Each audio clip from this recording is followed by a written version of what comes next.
So, turns out my boss is not going to pay me for the work that I've done.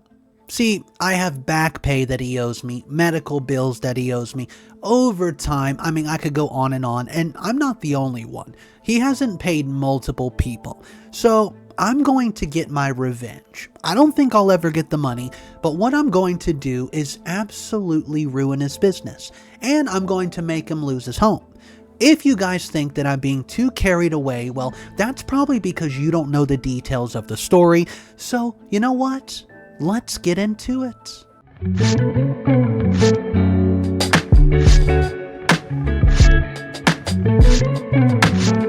I'm Nolan, late 30s now, and this happened over the course of 8 years.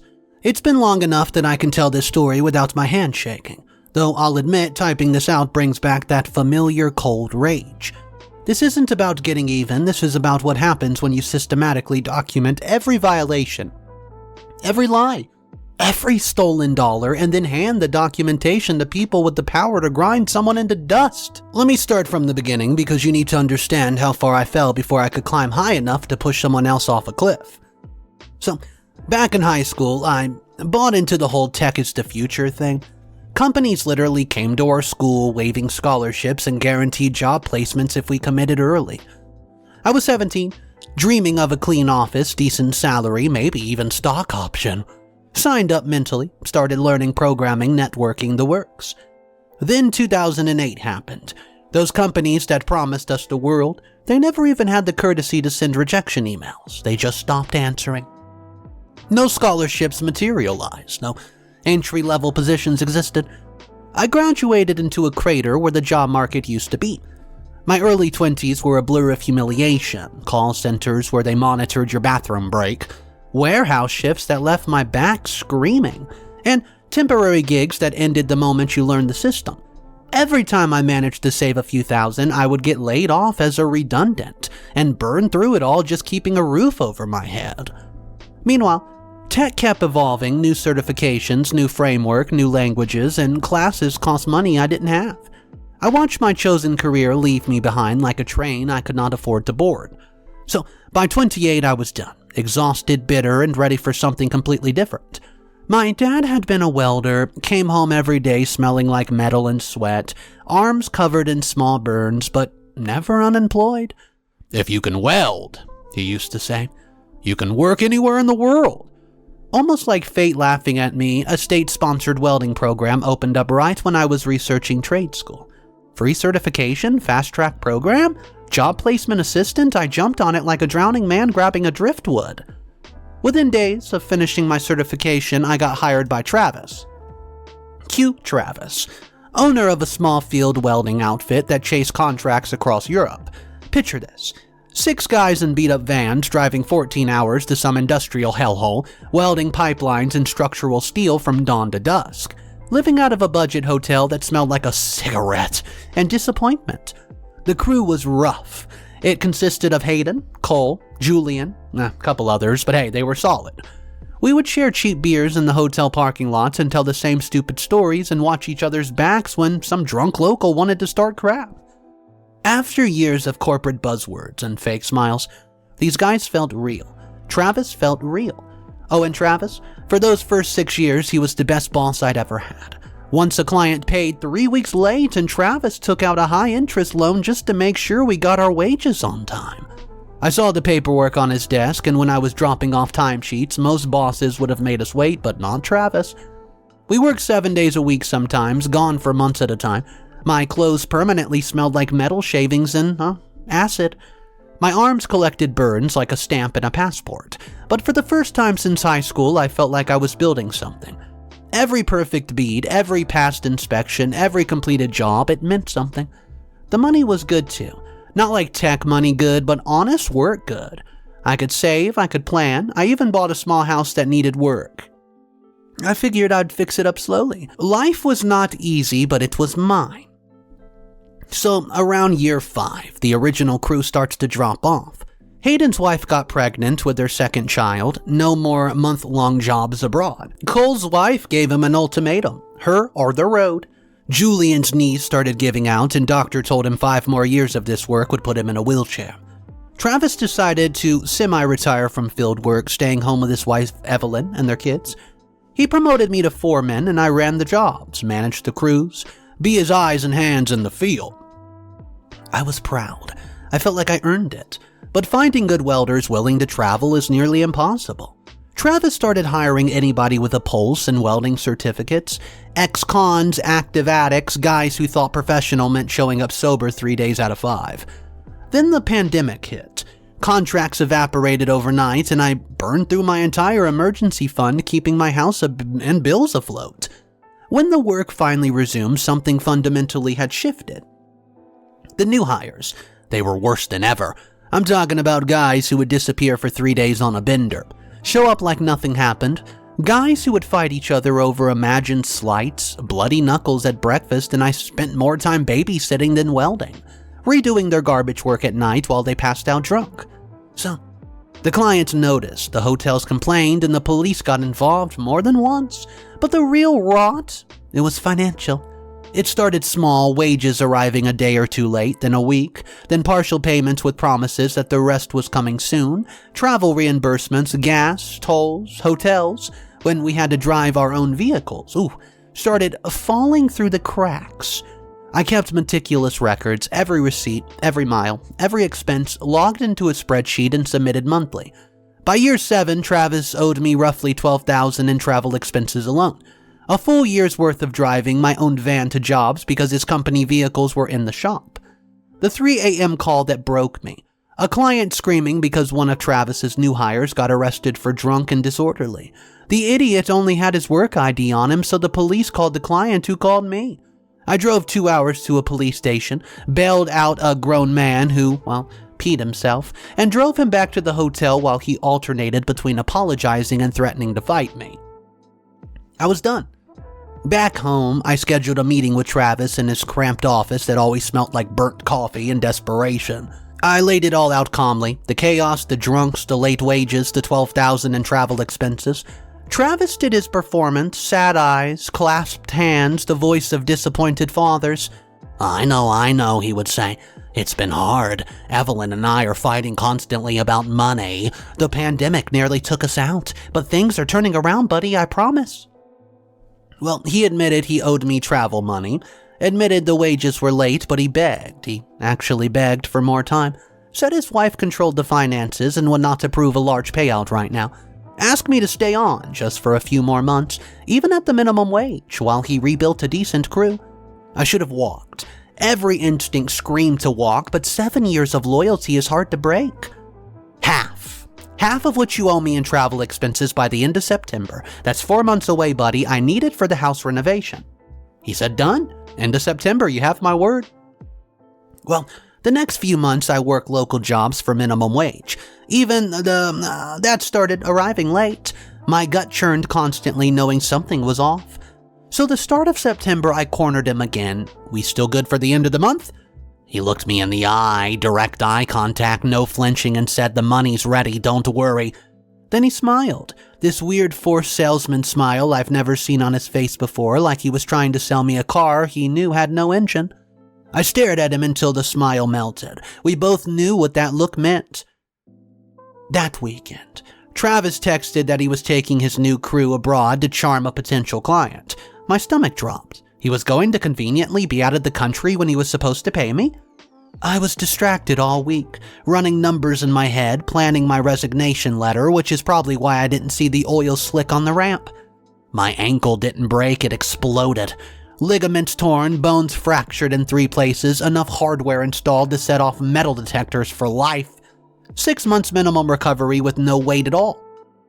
So, while I was on, medicine in the hospital, my mother, Amelia, who had access to my accounts for emergencies, paid the contractors working on my house from my savings. She assumed my sick leave would cover it, and we all assumed Travis would forward the sick leave payments like he was legally required to. End of September came and went. No transfer, no wages, no sick leave. October, November, December, nothing. The law in my country is clear. Workplace injury means sick leave. First month from the company, then government payment routed through the employer. Travis was legally required to forward those government payments after deducting taxes and Social Security. He kept them, all of them. By month 3, I was broke. The house renovations had drained my savings. Debt collectors started calling about loans I couldn't cover anymore. You ever have to explain to a debt collector that you can't pay because your boss stole your government sick leave? They don't believe you. They don't care. So, I had to cash out a long-term investment, something my father had set up for me years ago, meant to provide a small passive income stream when I got older. Gone, liquidated, to keep from defaulting. Lying in bed, leg throbbing, phone ringing with collectors, I had an epiphany. That rage that had been burning hot, making my hand shake and my jaw clench, suddenly went cold. Ice cold, calculated cold. I'm going to bury him.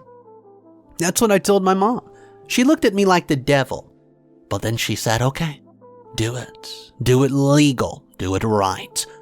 So once I could hobble to the desk on crutches, I began. As foreman, I would handle everything. Timesheets, travel logs, invoices, client contracts, payroll submission. I had 7 years of data saved, email spreadsheets, scan document photos of the job sites, even text messages about scheduling and payments. I created folders called Unpaid Wages, Travel Reimbursement, Sick Leave Fraud, Safety Violations, Tax Discrepancies, you name it. I built a master spreadsheet across, referencing every job, every payment, every worker, every violation, color-coded and annotated. I printed everything in triplicate, backed it up 3 different cloud services and 2 physical drives. If this evidence was going to disappear, it would take an act of God. My first stop was labor inspectorates. Caseworker Brooke, mid-40s I guess, glasses on the chain, the kind of woman who you would see on a workplace violation commercial to fill a library. So she started flipping through the documentation. Her eyebrows climbed higher with each page.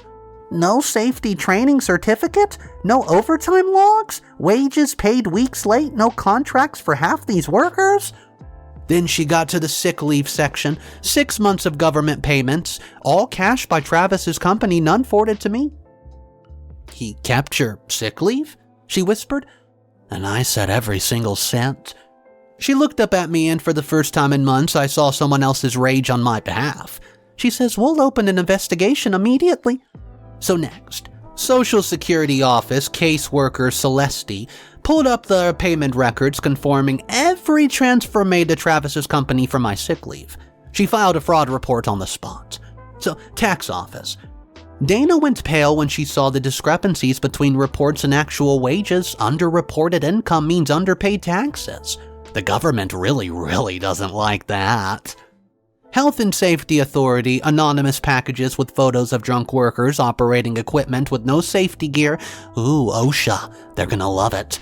By the time I was done, 5 different government agencies had open investigations into Travis's company. Government wheels turn slow in my country, but when they finally do move, they don't stop. 4 months after I started the process, Brooke calls me. We've completed our initial investigation. Labor violations, 39. 39 separate infractions, fines totaling more than Travis's company grossed in 2 years. The tax office said forensic audit revealed 3 years of underpaid income, fines, interest, penalties, you name it, but Social Security. The fraud charges for keeping sick payments, that's actually criminal. Yeah, I'm not done yet though. Health and safety, it was multiple violations, work stop orders, all on the current jobs. So, the government froze Travis's company's account, suspended his business license, and barred him from leaving the country pending investigation. Without the ability to work or access funds, Travis had to lay off his entire crew. Owing them severance he could not pay, and they sued. Suppliers sued for unpaid bills, and the landlord of his equipment yard sued for back pay rent. The only real asset Travis had was his dream home, a 5-bedroom custom everything, sitting on 2 acres outside the city. He's been building it for 3 years, bleeding money into it while his workers went unpaid, starving. He used to brag about how his future kitchen would be larger than my home. So you know what? Bankruptcy was inevitable. The house went on the market to satisfy creditors. I knew he would call. I knew he would call eventually. When his number appeared on my phone, I was ready. How could you do this to me? You destroyed everything. My family is suffering because of you. I let him rage for a full minute without saying anything, then I quietly said, "Did you think about my family when you stole my sick leave? When you left me in a hospital bed with no income?" "I was going to pay you, man. I just needed time." I said, "You had 7 years, Travis. You chose not to pay me every single day for 7 years. All I did was tell the truth to people who had the power to do something about it." "My kids are suffering. We're going to lose everything, man." "The investments I had to cash out, that was for my future kids. You stole from children who don't even exist yet." He called me every name under the sun, a traitor, a rat. That was only the good things, the others I can't repeat. And when he finally ran out of steam, I said, "We're in legal disputes now, Travis. Any further communication goes through the labor inspectorate or a lawyer. Don't contact me again, buddy." I hung up and blocked his number. So, the bankruptcy proceedings were clinical. Government agencies got their first fine, secured creditors next, and employees owed severance after that.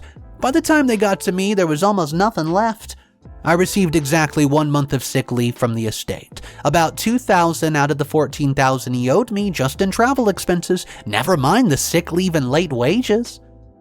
Travis's dream house sold at auction for 60 cents on the dollar.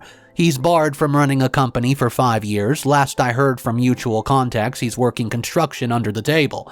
Still living in the same cramped apartment he was so desperate to escape. Now, with a mountain of personal debt on top, and maybe, jail time, his wife left him, took the kids. Apparently, hiding stolen sick leave money was the last straw on a long list of financial lies. So here's the lesson. Sometimes nuclear is the only option. People ask if I regret going nuclear, if I feel bad about the collateral damage, his kids, his wife, the workers who got laid off, but no. Travis had 7 years of chances to make things right. 7 years of me being loyal, understanding, forgiving. He chose to steal from me when I was at my absolute lowest, lying in a hospital bed with a shattered ankle, worried about losing my home. I didn't get my money back, but I got something better. I got to watch a man who thought he was untouchable learn that documentation and determination can bring anyone down. I got to see someone who built his dreams up on the backs of others and watch those dreams get auctioned off to pay for his crime. There's an old saying, an eye for an eye makes the world blind. Whoever said that's an idiot. Sometimes it's not about an eye for an eye, sometimes it's about the whole head for a tooth, the entire body for a finger, complete and total destruction for calculated betrayal. I can walk again now, with a slight limp when it rains. Yeah, weird, right? But Travis, he's still trying to climb his way back up the rock bottom. I can live with that. I can live with that. Edit. Since people are asking, yes, this is all legal and a matter of public record now. No, I'm not worried about him seeing this. What's he gonna do? Sue me for telling the truth? With what money? And yes, I kept copies of everything. They're in a safety deposit box along with the government letters confirming every single violation. Sometimes I take them out just to read them. It's better than therapy.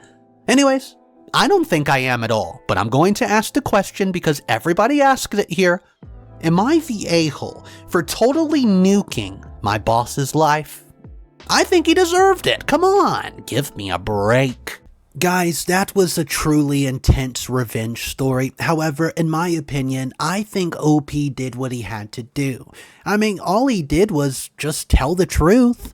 Anyways, there's a comment that does not agree with me, so let's review these 2 comments, guys, and let me know in the comment section down below which one of these comments you agree with most. The first one says, "You're the a-hole," and I don't care what anyone says about being revenge. You worked for this man for 7 years, and the moment things get tough, you decide to go nuclear, instead of trying to work it out like adults or even just filing a civil suit for what you're owed. You literally destroyed an entire family because you were angry about money, a piece of paper. Those kids don't deserve to lose their home and have their lives uprooted because their dad made bad business decisions during a global pandemic, hello? Every small business was struggling and juggling payments, trying to stay afloat. But instead of having an ounce of understanding, you went straight for the jugular. You went to every government agency you could find, like some kind of vindictive psychopath. You admit yourself you only got $2,000 back out of the $14,000, so obviously this wasn't even really about the money, was it? Well, it was about being cruel and destroying someone who once took out high-interest loans just to pay your wages on time. The man clearly cared about his workers, but got overwhelmed when everything went to hell. And instead of being understanding of the situation, you kicked a man when he was already down.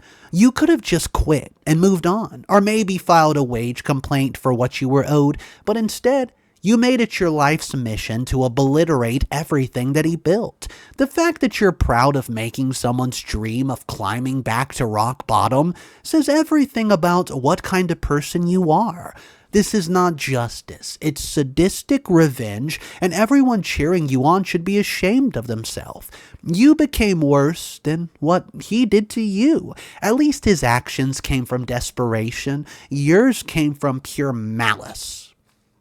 Well, guys, surprisingly, there was quite a bit of people who agreed with that, but comment number 2 did not. It says, anyone saying OP went too far has never experienced wage theft or been betrayed by someone they trusted with their livelihood. This was not just about bad business decisions.